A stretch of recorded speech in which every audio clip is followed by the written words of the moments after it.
আসসালামু আলাইকুম এভরিওয়ান। পিছুটান গল্পের 12 নম্বর পার্ট। তো চলো বেশি কথা না কইয়া গল্প শুরু করা যাক।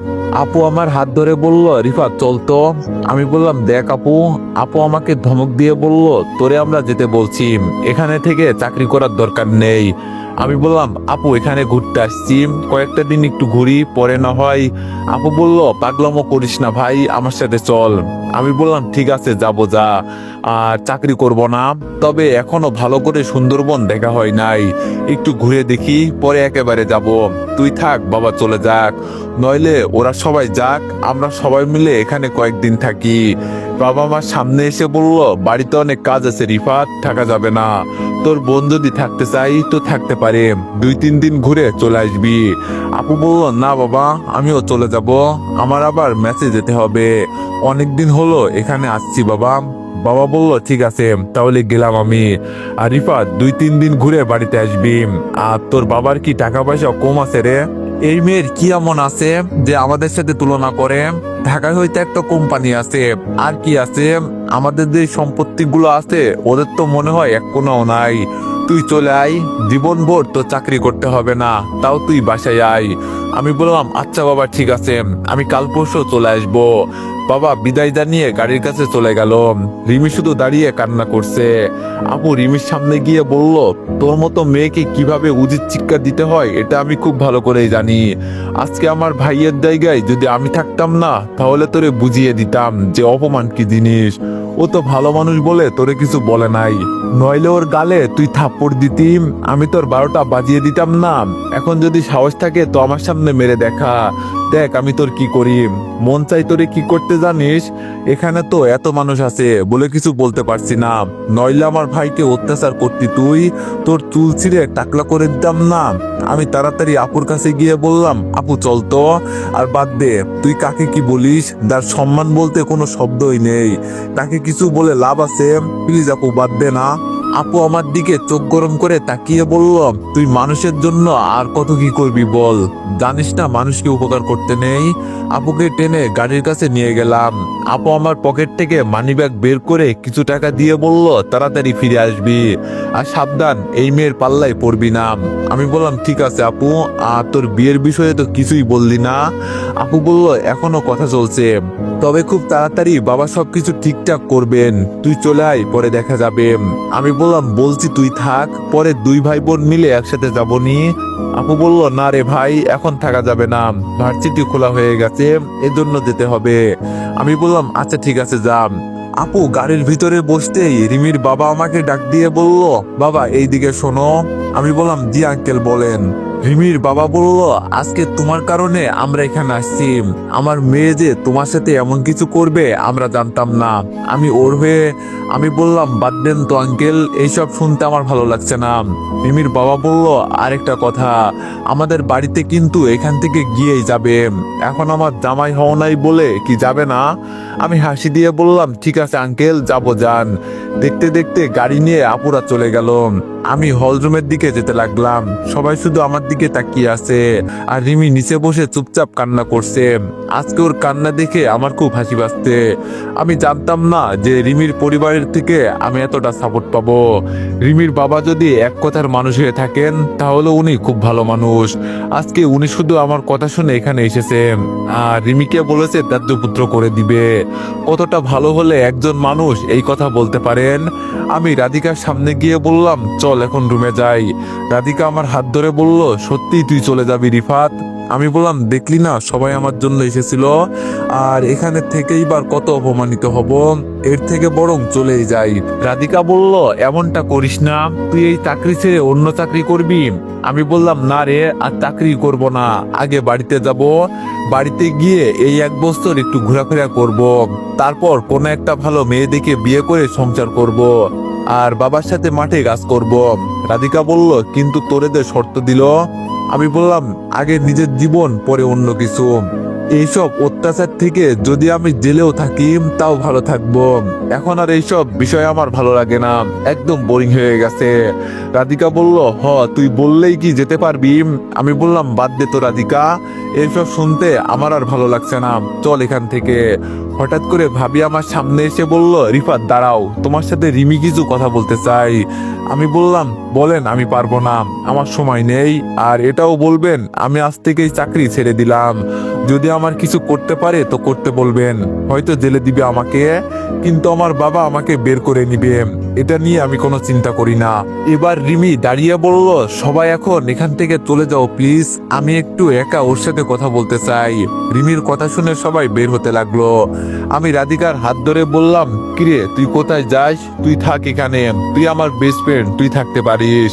রাধিকা আমার কথা শুনে দাঁড়িয়ে গেল, সবাই চলে গেল। রিমি রাধিকাকে দেখে বলল, রাধিকা তুমি প্লিজ। আমি রাধিকার হাত ধরে বললাম, ও এখানেই থাকবে, আপনার যদি কিছু বলতে হয় তো বলতে পারেন।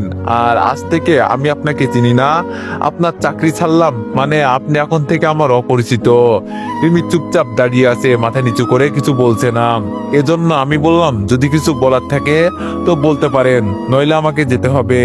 রিমি বলল, রিফাত আমার একটা কথা রাখবে? আমি বললাম, বলেন শুনি। যদি রাখার মতো হয় তো রাখবো। রিমি বলল, চাকরিটা ছেড়ে দিও না প্লিজ, আমি তোমার কাছে অনুরোধ করে বলছি। আমি বললাম, আমি বলছি না আমি আপনার চাকরি ছেড়ে দিলাম, আর আপনার কাছে তো কাগজ আছে, আমাকে জেলে ঢুকাতে পারবেন। আমি মনে করি আপনি তাই করেন। যেখানে আমার ফ্যামিলি থেকে না করে গিয়েছে সেখানে আমি কখনো চাকরি করব না। আর কিসের চাকরি করব? যার আপন বনি বলে এই মেয়ের থেকে দূরে থাকতে। ঘৃণা লাগে এখন আমার এইসব শুনতে। রিমি এবার আমার হাত চেপে ধরে বলল, প্লিজ এমনটা করো না। আমি বললাম, দেখেন আপনি আমার হাত ছাড়েন, আর আমি বলছি তো আপনার চাকরি করব না। আমার মতো ছেলে চাকরি না করলেও তেমন কিছু হবে না। আমার মতো কত ছেলে আছে যারা চাকরি খোঁজে কিন্তু পাচ্ছে না। এবার রিমি আমাকে অবাক করে দিয়ে আমার পা জড়িয়ে ধরে বলল, আমার বাবা বোন সবাই আমার দিক থেকে মুখ ফিরিয়ে নিয়েছে, বাঁচার মতো কোনো রাস্তা নাই, সবাই ছেড়ে চলে গেছে।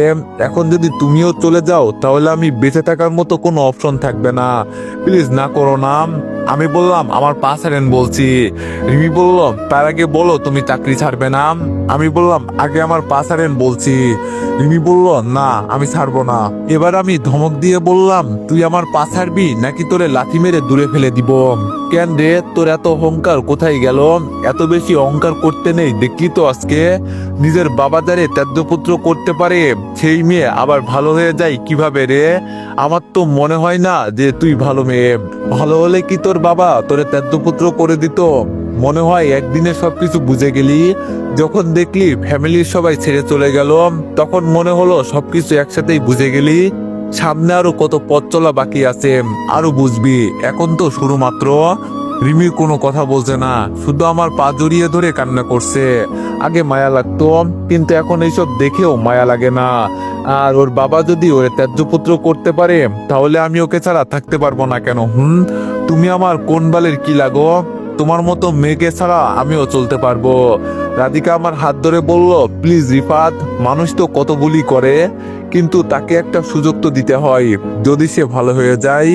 আমি বললাম, দেখ রাধিকা, তুই ওর হয়ে উকালতি করতে আসবি না। রাধিকা আমার গাল টেনে বলল, তুই আমার লক্ষ্মী সোনা না, এমন করে না প্লিজ। আমি বললাম, লাঠি খাবি কিন্তু সেরিম। রাধিকা বলল, আমাকে মারতে পারবি তুই? আমি না তোর বেস্ট ফ্রেন্ড? আজকে আমার কথাটা একটু শোন। দেখ আমি তোরে বলি, যদি আমার পরিবার থেকে সবাই আমার উপর থেকে মুখ তুলে নেয় তখন আমার কেমন লাগবে? আর তখন যদি একটা মানুষ পাশে থাকে যে আমাকে বোঝার মতো, তখন তো বেঁচে থাকার মতো একটু শক্তি তৈরি হবে। আর ভুল করার পরেও একটা সুযোগ দেওয়া দরকার, যদি সে সবকিছু ভুলে ভালো হতে পারে। আর যদি সবাই ছেড়ে চলে যায় তখন কি হবে একটু চিন্তা কর। আমি বললাম, দেখ রাধিকা, তুই আমাকে যুক্তি দেখাবি না, আমি তোর থেকে কম বুঝি না।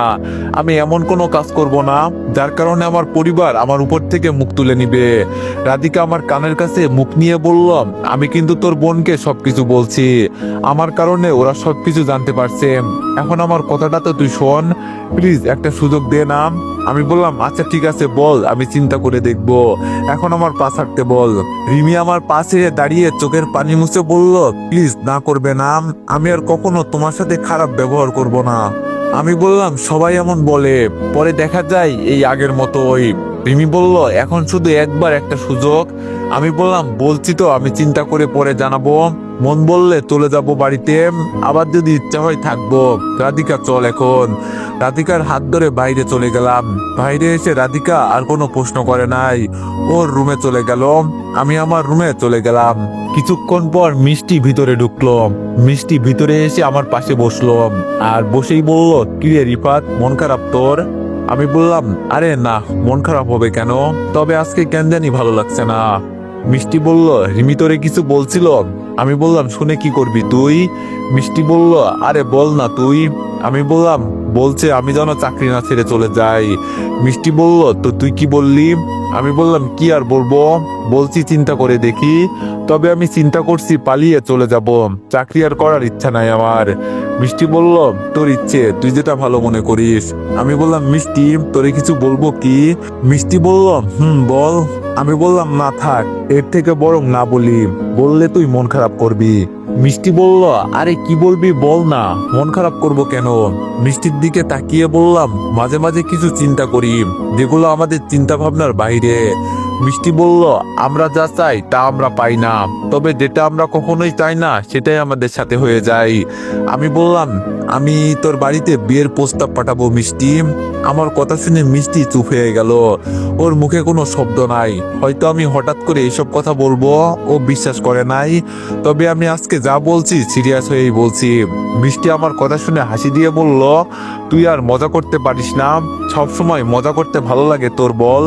আমি বললাম কিন্তু মিষ্টি। মিষ্টি বলল আরে এসব মজা বাদ দে, এখন আমি কি বলি শোন তুই। আমি জানি মিষ্টি আমার কথা বুঝতে পেরেছে, তবে আমার এখনো কারোর সাথে সম্পর্ক আছে বলে মিষ্টি চুপ হয়ে গেল। আর কেউ কি চাইবে নিজের পায়ে নিজে কুড়াল দিতে? মিষ্টি বলল কিরে রিফাত, কি চিন্তা করিস? আমি বললাম কিছু না, তুই বল কি বলবি। মিষ্টি বলল দেখ, আমরা আমাদের জীবনে কত ভুল করি, তবে সেই ভুল বুঝে যদি একটা সুযোগ পাই তাহলে তো আমরা ভালোই হয়ে যেতে পারি। চাকরিটা তুই কর। আর রিমির অবস্থা তো দেখলি, আজকে যদি কোনো একটা অঘটন ঘটিয়ে ফেলে তাহলে এই দোষ আসবে তোর ঘাড়ে। এখন হয়তো তুই কিছু লাগিস না, তবে কিছু হলে সবাই প্রথম কিন্তু তোর দিকে আঙ্গুল দিয়ে ইশারা করে বলবে তুই কি করছিলি। আমি বললাম বুঝতে পারছি আমি তোর কথা, আচ্ছা ঠিক আছে আমি চেষ্টা করব যা। মিষ্টি বলল আজকে বিকালে তো চলে যাবি? আমি বললাম মিষ্টি বলল আচ্ছা এখন বল তুই কি খাবি? আজকে তুই যা খেতে চাস আমি তাই খাওয়াবো, বল কি খাবি? আমি বললাম সত্যি আজকে তুই খাওয়াবি? মিষ্টি বলল বললাম তো, তুই বল কি খাবি? আমি বললাম একটা চকলেট খাওয়া। মিষ্টি আমার কথা শুনে হাসি দিয়ে বলল এত ছোট কিছু চাইলি, দাঁড়া তোর জন্য বিরিয়ানি অর্ডার করি। আমি বললাম একদম মার খাবি, তোরে বলছি আমি। মিষ্টি বলল না, তারপরও কাল তো তুই চলে যাবি। দরজা ঠেলে রাধিকা ভিতরে ঢুকে বলল কি নিয়ে কথা হচ্ছে তোদের মাঝে? রাধিকাকে ভিতরে আসতে দেখে বললাম রাধিকা চল সুইমিং পুলে যাই, বিকালে তো চলেই যাব, এখন একটু মজা করি। রাধিকা বলল চল যাওয়া যায়, আর এখন তো গোসল করাই লাগবে। মিষ্টি দাঁড়িয়ে বলল রিফাত তোরা যা, আমি যেতে পারবো না, তোরা তো আজকে বিকালে চলে যাবি, আমাকে সবকিছু রিপোর্ট করে বসকে দিতে হবে, কিছু মনে করিস না প্লিজ। আমি মিষ্টির হাত ধরে বললাম যাবি না মানে? কাজ আছে পরে করবি, এখন চল। মিষ্টি বলল প্লিজ রিফাত একটু বোঝার চেষ্টা কর, তবে কিছুক্ষণের ভিতরে কাজ শেষ করে আসছি যা। আমি বললাম আচ্ছা ঠিক আছে তাড়াতাড়ি আসবি। রাধিকাকে নিয়ে সুইমিং পুলে নেমে গেলাম। ওখানে নামতেই রাধিকা আমাকে প্রশ্ন করলো রিফাত আজকাল দেখি তুই মিষ্টিকে খুব গুরুত্ব দিস। আমি বললাম ওকে গুরুত্ব দিব না তো কাকে দিব? তুই জানিস মিষ্টিকে আমি কতটা পছন্দ করি। রাধিকা বলল দেখ রিফাত, এইসব আগলা ভালোবাসা এখান থেকে গেলেই শেষ, আর এইসব সম্পর্কে আমার ভালো আইডিয়া আছে, এজন্য বলি ওর থেকে যতটা সম্ভব দূরে থাক। তুই কিন্তু এটা ভুলে যাস না তোর বউ আছে। আমি বললাম দেখ রাধিকা, আর একবার এই কথা বললে তোর মাথা ফাটাবো কিন্তু আমি। বউ বলতে কোনো শব্দ নাই, আমি একা, আমার কাউকে লাগবে না। আর আমি কি খাল কেটে কুমির ঘরে নিয়ে আসবো? আমি কি এতটাও বোকারে? রাধিকা বলল তুই কি বলতে চাস? আমি বললাম কিছু না, বাদ দে, আমি কি তোমাদের সাথে জয়েন করতে পারি? হঠাৎ করে রিমি ম্যাডামকে এখানে দেখে আমি চুপ হয়ে গেলাম, এই মেয়ে এখানে কি করে? ভাবছিলাম একটু মজা করব, আর দিল সব শেষ করে। রাধিকা ম্যাডামের কথা শুনে বললাম নামেন, আপনাকে না করেছে কে? রাধিকার কথা শুনে রিমি ম্যাডাম নেমে গেল। আমি এক কোনায় চুপচাপ দাঁড়িয়ে আছি। রিমি ম্যাডাম নেমেই আমার সামনে চলে আসলো আর এসেই বলল, কি ব্যাপার, মনে হচ্ছে মন খারাপ?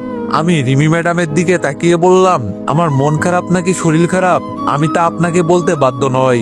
রিমি ম্যাডাম আমার হাত ধরে বলল, প্লিজ রিফাত, আমাকে একটা সুযোগ দাও। আমি বললাম, ম্যাডাম আমার হাত ছাড়েন বলছি, আর আমি এখন এখানে কোনো কাহিনী করতে চাই না। রিমি ম্যাডাম আমার কথা শুনে আমার হাত ছেড়ে দিল, শুধু বলল, যাবে তো? আমি বললাম, ঠিক আছে যাব, তবে আমাকে আমার মতো থাকতে দিতে হবে, কোনো রকম আমাকে বিরক্ত করবেন না। আর যদি আমার কাজে কোনো ভুল হয়ে থাকে তো আমাকে অফিস থেকে বের করে দিবেন। আমি কিন্তু যেতে চেয়েছিলাম না, এই রাধিকার কারণে যেতে হচ্ছে।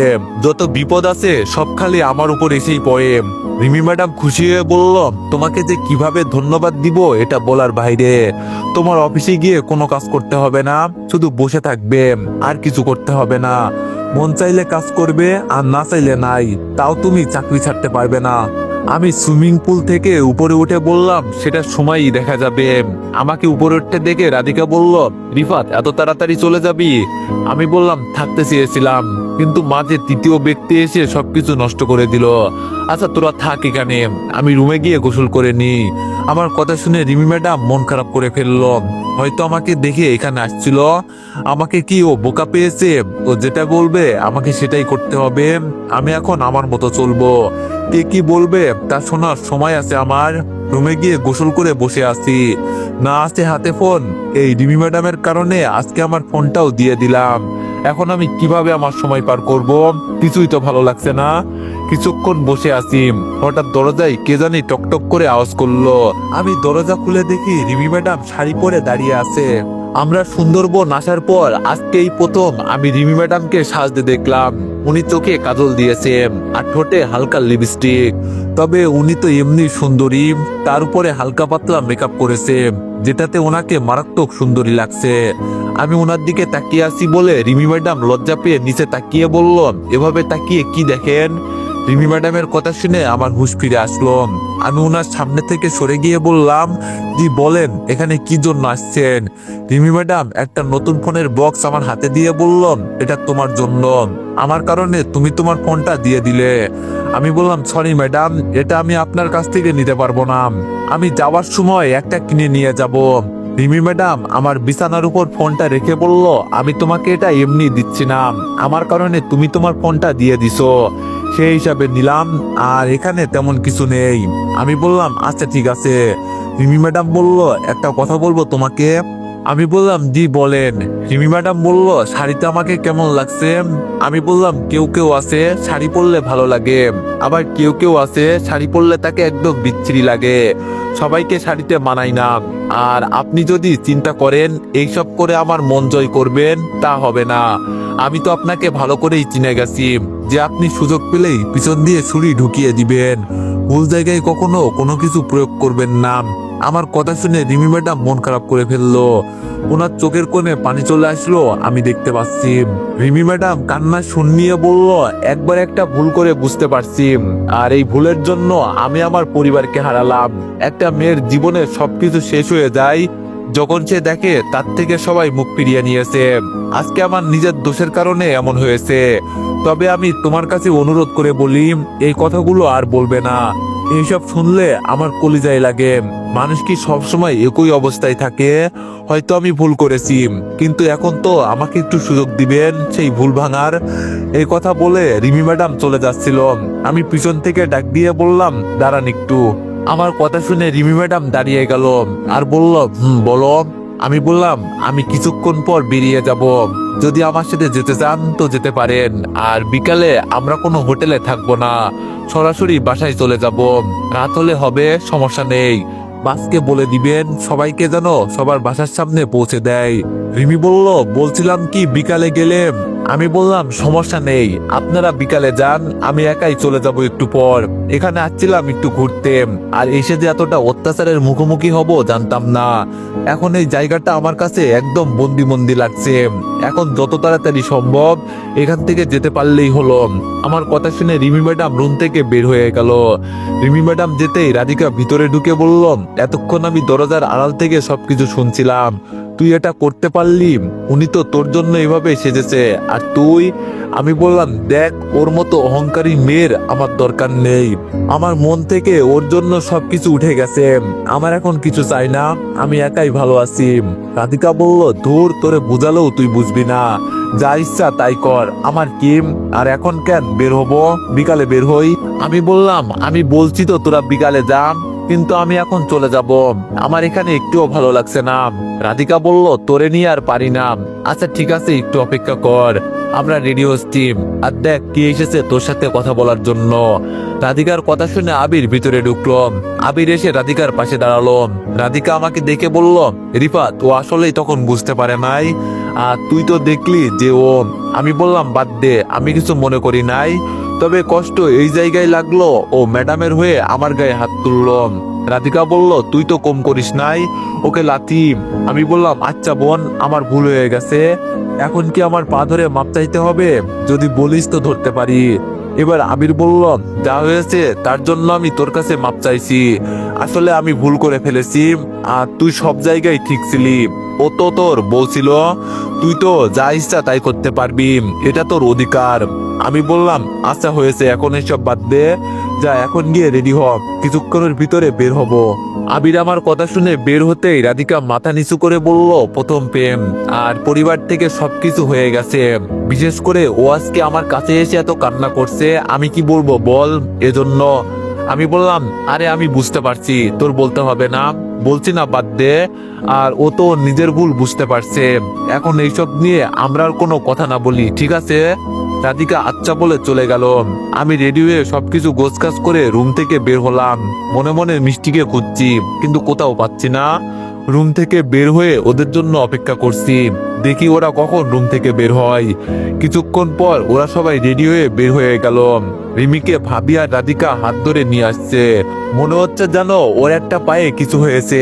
এইদিকে মিষ্টি গাড়ি নিয়ে এসে সবাইকে উঠতে বলল। আমি আবিরকে বললাম, কিরে আবির, রিমি ম্যাডামের আবার কি হয়েছে? আমার কথা শুনে আবির বলল, তোর রুম থেকে যাওয়ার পর উনি নাকি পা মুছে নিচে পড়ে গিয়েছিল, এখন ঠিক মতো হাঁটতে পারে না। সবাই গাড়িতে উঠলো, কিন্তু রিমি ম্যাডাম যে উঠতে পারছে না এটা আমার নজরে আসলো। মনে মনে বললাম, কেন যে এত ঝামেলা এসে আমার উপরেই পড়ে, এটাই বুঝি না, সব আমার কপাল। আমি রিমি ম্যাডামের কাছে গিয়ে রাধিকাকে ইশারা করে বললাম, ছাড় ওনাকে। আমার কথা শুনে রিমি ম্যাডামকে ছেড়ে দিল।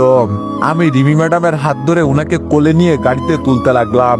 সবাই আমাদের দিকে তাকিয়ে আছে, হয়তো চিন্তা করছে এত কিছু হওয়ার পরেও আমি কিভাবে ওনাকে কোলে নিলাম।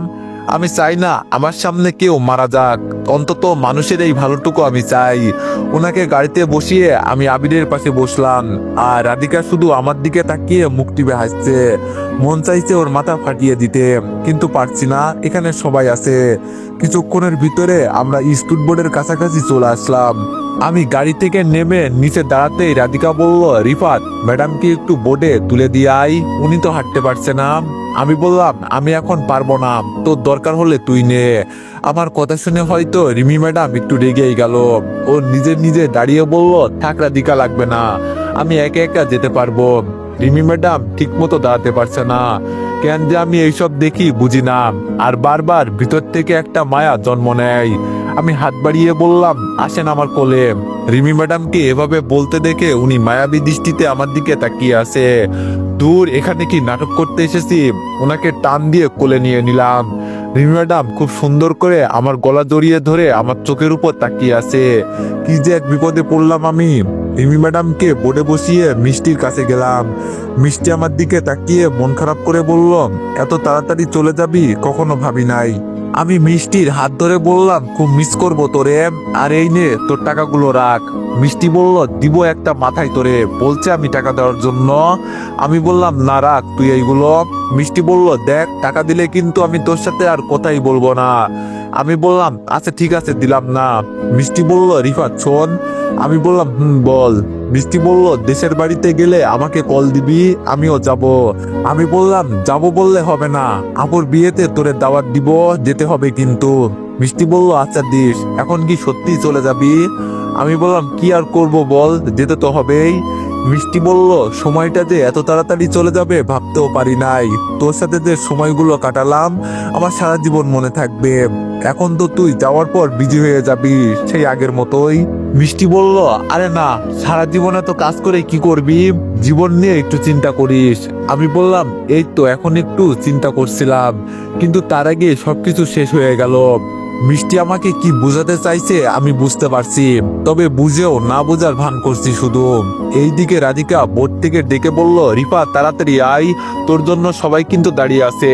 আমি বললাম, আরে আসছি, দাঁড়া তো একটু। এবার মিষ্টির দিকে তাকিয়ে বললাম, তাহলে গেলাম আমি। মিষ্টি হঠাৎ আমার কাছে এসে আমাকে জড়িয়ে ধরে বলল, খুব খুব মিস করবো তোরে, মাঝে মাঝে কল দিস আমাকে, শহরে গিয়ে তো আবার বিজি হয়ে যাবি। আমি বললাম, আরে এত বিজি হব না, চিন্তা করিস না, এখন ছাড়। মিষ্টি আমাকে ছেড়ে দিয়ে বলল, ভালো থাকিস। আমি বললাম, দোয়া করিস আমার জন্য। এই কথা বলে বোটের দিকে যেতে লাগলাম। মিষ্টি আমাকে বিদায় জানিয়ে বলল, মনে রাখিস কিন্তু আমাকে, দেখিস আবার আমায় ভুলে যাস না। আমি বোটে বসার পর বোট ছেড়ে দিল। তবে রিমির দিকে তাকিয়ে দেখি ও একটু রাগী দৃষ্টিতে আমার দিকে তাকিয়ে আছে। কি জানি এখন আবার কি হয়েছে। আমি চুপচাপ বসে আছি। হঠাৎ করে রাধিকা বলল, মিষ্টি খুব ভালো মেয়ে না রিফাত। আমি বললাম, মাঝে মাঝে কি বলি জানিস রাধিকা, আমার বাবা ভুল করে যদি এই মিষ্টির সঙ্গে আমার বিয়ে দিত, তাহলে আর আজকে আমাকে এই পরিস্থিতিতে পড়তে হতো না। আমার কথা শুনে রিমি জোরে বললাম, তোমাদের বলছে এসব কথা বলতে, এখন একটু চুপ করে বসে থাকতে পারো না? রাধিকা আমার কানে কানে বলল, মিষ্টির কথা শুনে জলে মামা, তুই যখন মিষ্টিকে জড়িয়ে ধরছিলি না, ও তখন তোরে খেয়ে ফেলবে মনে হচ্ছিল, এতটা রেগেছিল তোর উপর। আমি বললাম, রাগলে আমার কি, আমার যা ইচ্ছা হয় আমি তাই করব, ওর কি। আমরা এখন কেউ কোনো কথা বলছি না, চুপচাপ বসে আছি। দেখতে দেখতে আমরা আমাদের জায়গায় চলে গেলাম। রাস্তায় বাস দাঁড়িয়ে আছে। স্পিড বোট থেকে নামতেই, তো এভরিওয়ান, নেক্সট পার্টের জন্য সবাই একটু বেশি বেশি লাইক আর কমেন্ট করে দিও। ধন্যবাদ।